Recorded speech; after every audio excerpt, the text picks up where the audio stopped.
I just have one question. When Cap needed help, if I'd asked you, would you have come? I guess we'll never know. But if you had, you'd have never been caught.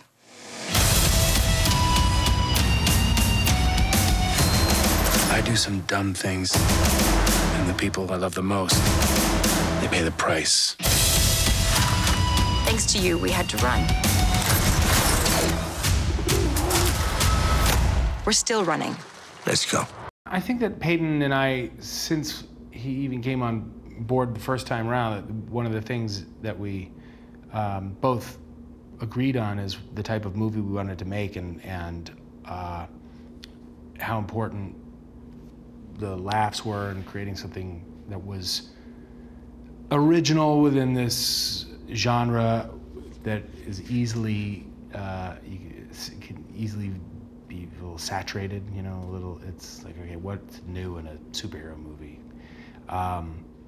And so we wanted to we always wanted to make these things fun and still be emotional and still be wowed with some visuals, but making them funny too.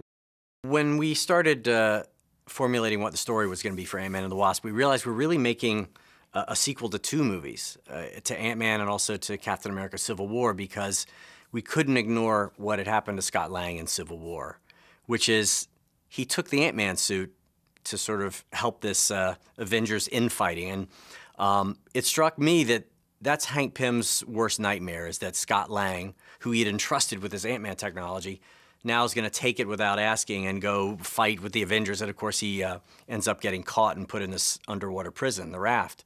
So that gave us a really organic jumping off point, because by the end of the first film, I mean, it will take time to fully resolve all of her hurts with her father, but you know, the first steps have been made and a lot of forgiveness has happened, and she's in a really good place. And so it was exciting to have the chance to go back to this character and play her in a new space, in a space that was not so guarded and jaded and cold, but was warmer and more at ease in her own skin.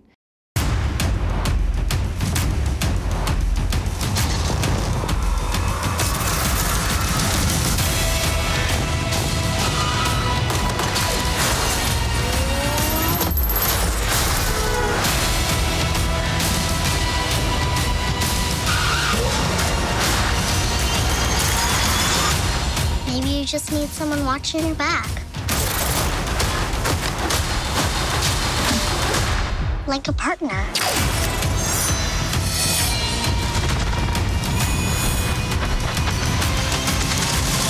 Hold on, you gave her wings and blasters. So I take it you didn't have that tech available for me? No, I did.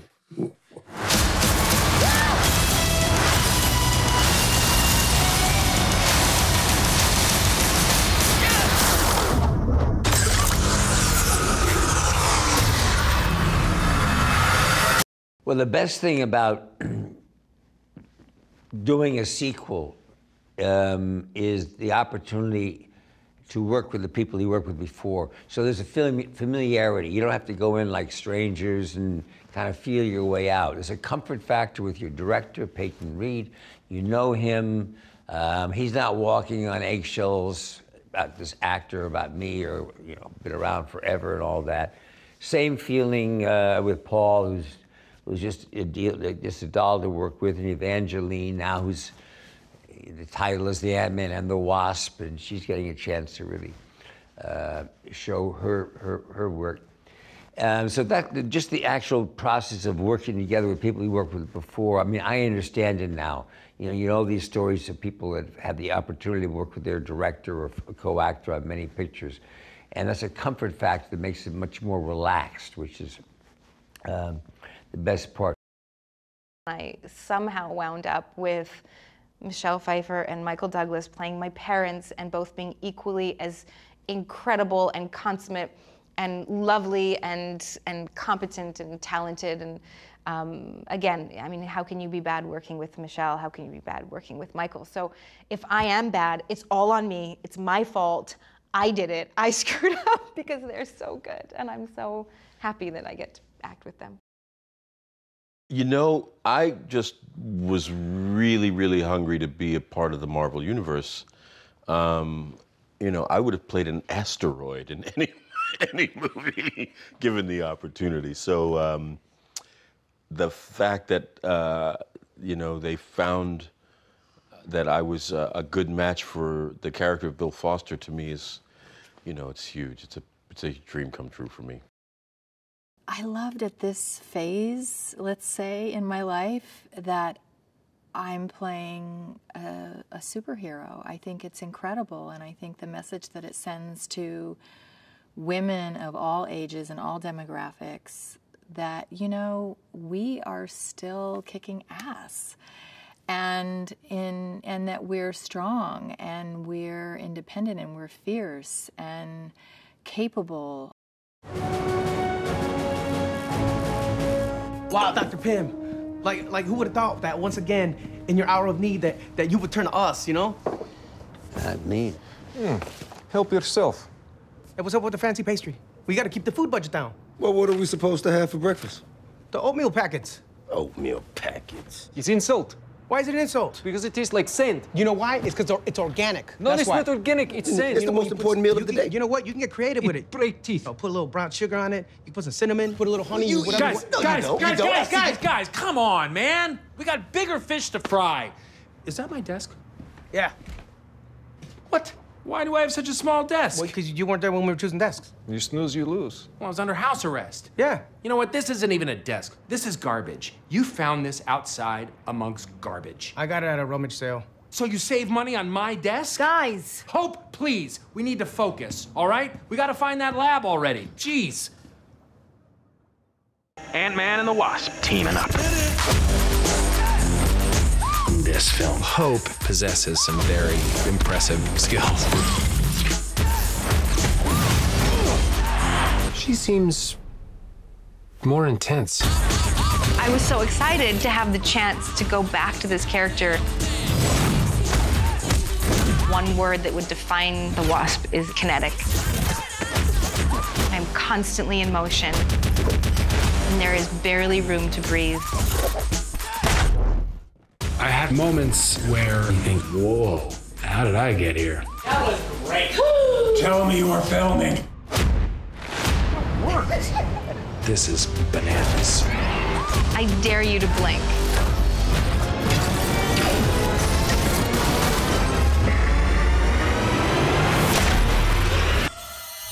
Certain events have happened since the very first Ant-Man until the second one that we're doing now, Civil War being one of them. And so we had to address things that happened to my character in the interim, and then imagine what might have happened to other characters like Hope and Hank during that time as well. So we start this film dealing with the aftermath of having gone to Germany and fought in Civil War and how that affected our story now. Once we kind of deal with those particulars, we get very much into a story that is contained and that people will understand and follow and be invested in, even without having seen Civil War. Paul Rudd is such a specific actor, and I really do think that he's a guy who can do anything, drama or comedy. But what he does, I think, better than anything is he really brings life to the character of Scott Lang in this movie.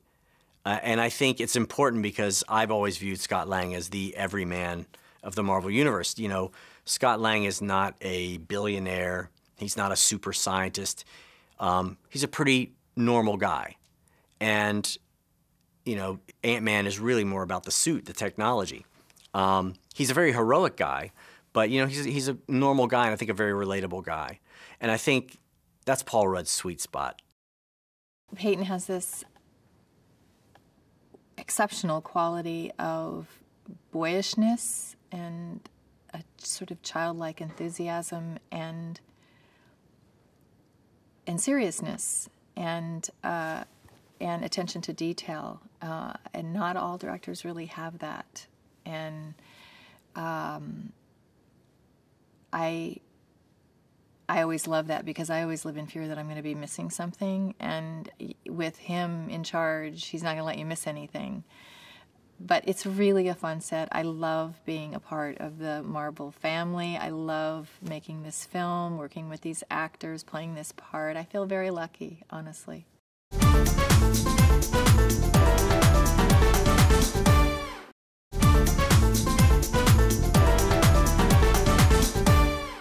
So, how long have you been Ant-Man again? Not long. It just sort of happened. I wish I could fight bad guys like you. I seem to mess it up almost every time. Maybe you just need someone watching your back.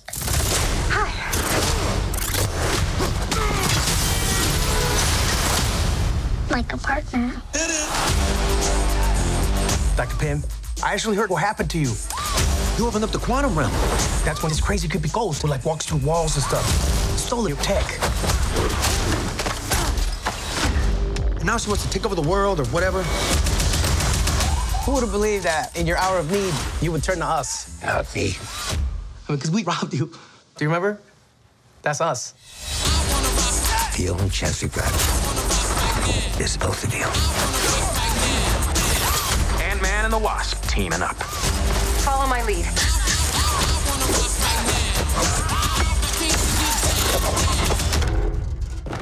She seems more intense. Get loose now. No.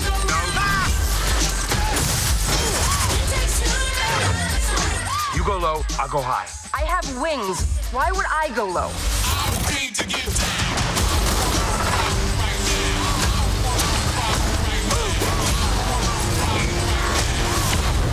We're gonna die. I don't want to die. We didn't die.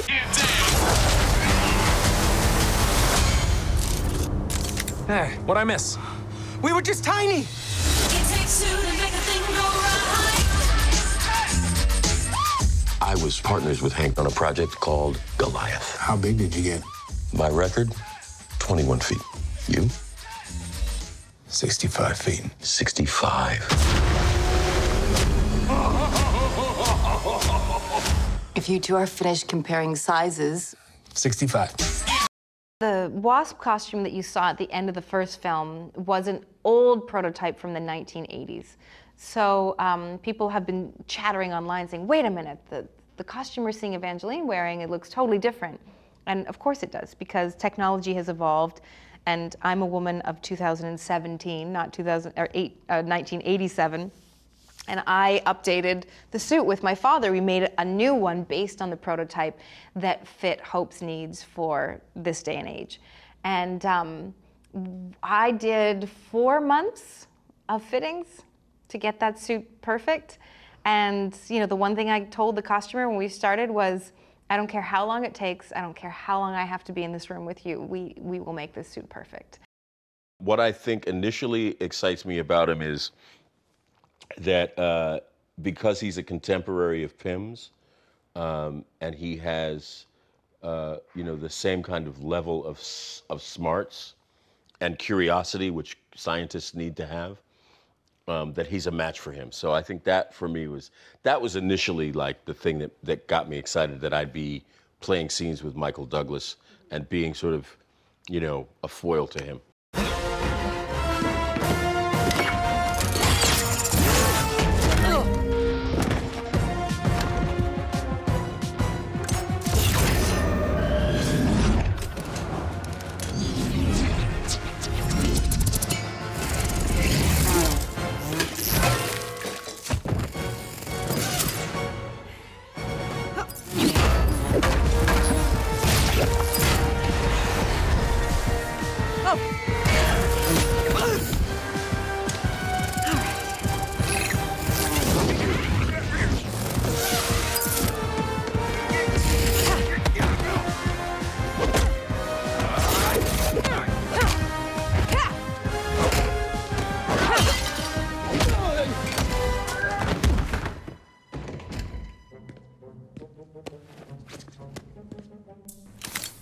It was a pleasure doing business with you, Sonny.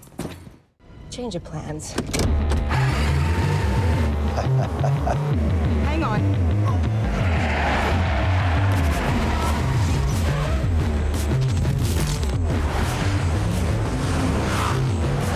I want that lab, boys, whatever it takes.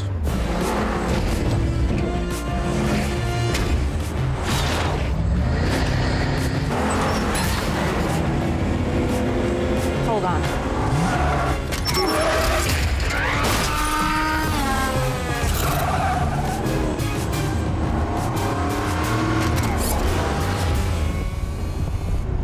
Oh! That on the carriage is filthy. Ah, they got bigger problems.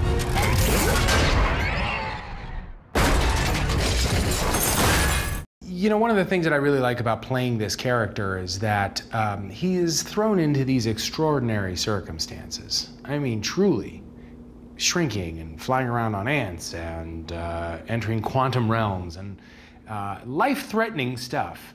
And yet, one thing that we've always tried to sustain, when I say we, I mean me, because I speak of myself in plurals.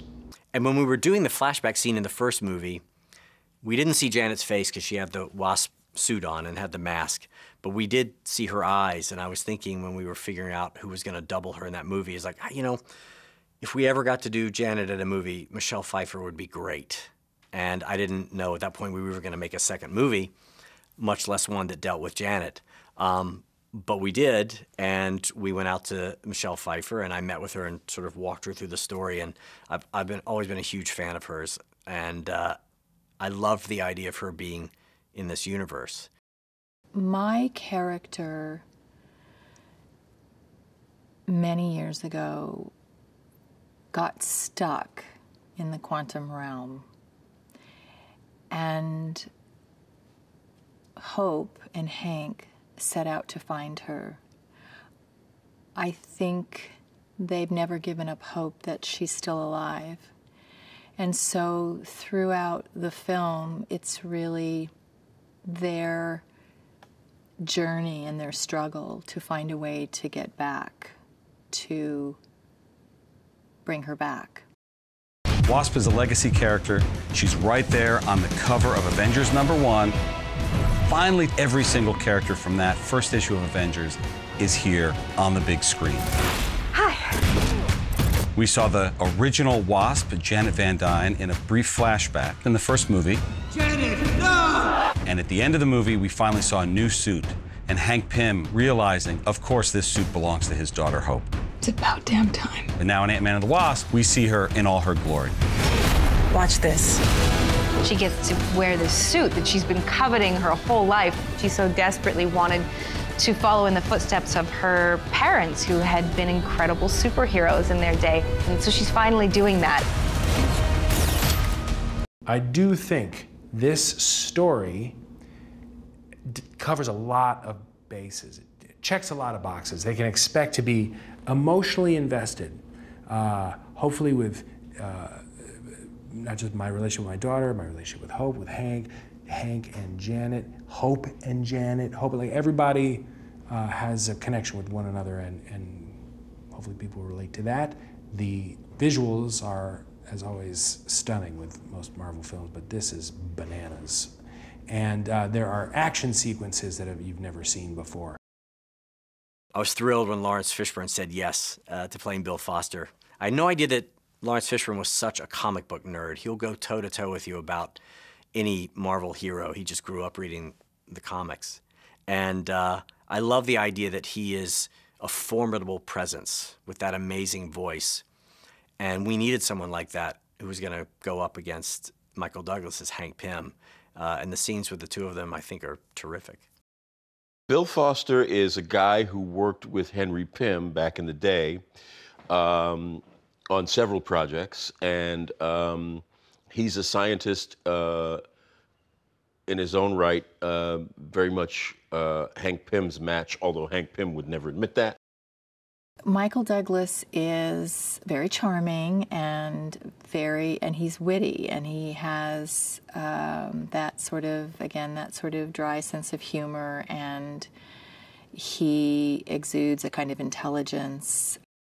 It's a real joy to watch Evangeline come into her own, knowing a little bit about her career, now having a super action hero film in which she is in the title of her character. I get a kick out of watching her joy and her excitement, her incredible hard work and endeavor, and overall ability. She's a wonderful actress. I'm not an avid film or TV watcher, and so a lot of the times I haven't seen a lot of the greats at work, and I don't really know what kind of presence I'm in until I'm in it. So I went into it just like, great, Michael Douglas, yay!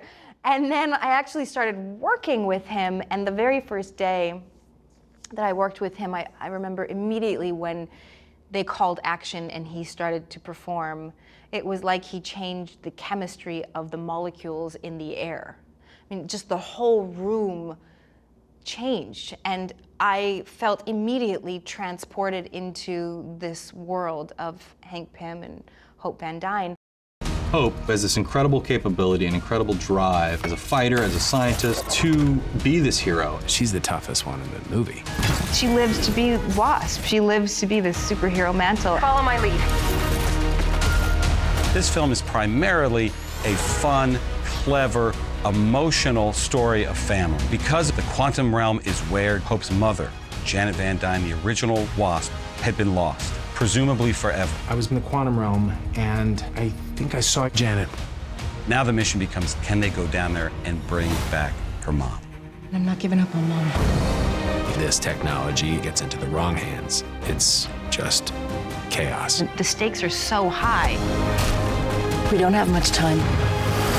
Ant-Man and the Wasp also connects directly to Avengers 4. These characters are going to be very important going forward. Ant-Man and the Wasp teaming up.